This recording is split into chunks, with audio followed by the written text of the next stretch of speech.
it's time to talk about how to avoid being distracted when you're studying, and this way you can also reduce your procrastination.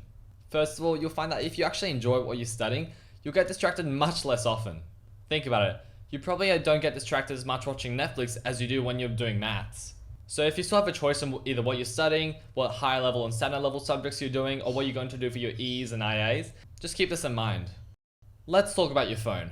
What do you genuinely spend time on your phone doing? Look through your screen time right now and look at how much time do I spend on social media, how much time do I spend messaging people, how much time do I spend on YouTube, on Netflix.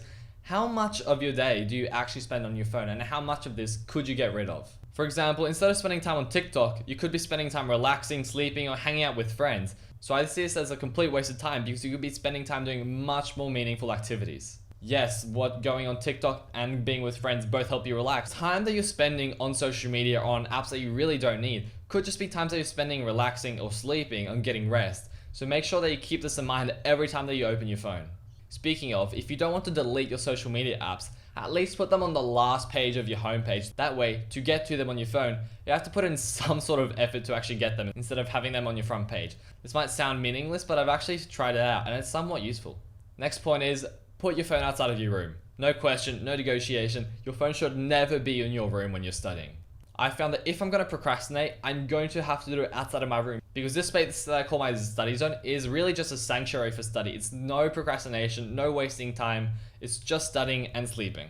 If I'm ever going to be watching YouTube or watching Netflix, I do that in the living room, which is where my phone is. That way, to actually pick up my phone, I have to physically walk out of my room, go to the living room, and spend time sitting on the couch on my phone. That way, first of all, it's obvious and public when I'm actually using my phone, so it's not like I'm hiding it from my parents or anything.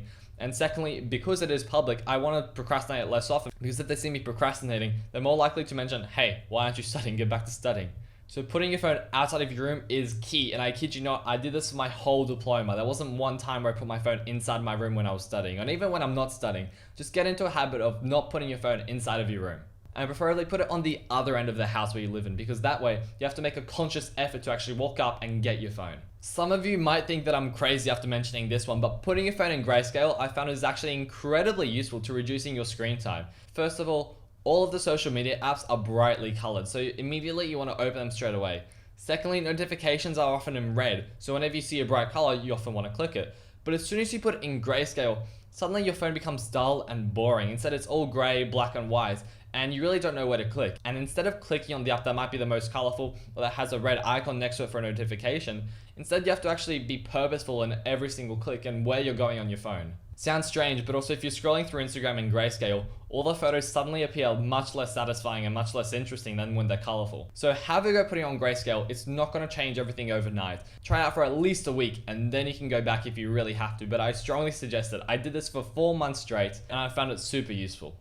Let's now talk about methods to avoid distractions and reduce procrastination on your computer. And first of all, it's by putting your computer on Do Not Disturb.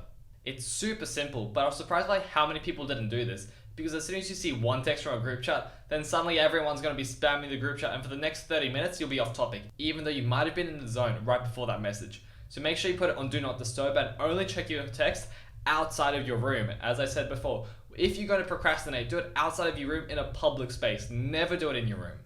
Other than Do Not Disturb, there's 2 other things to mention.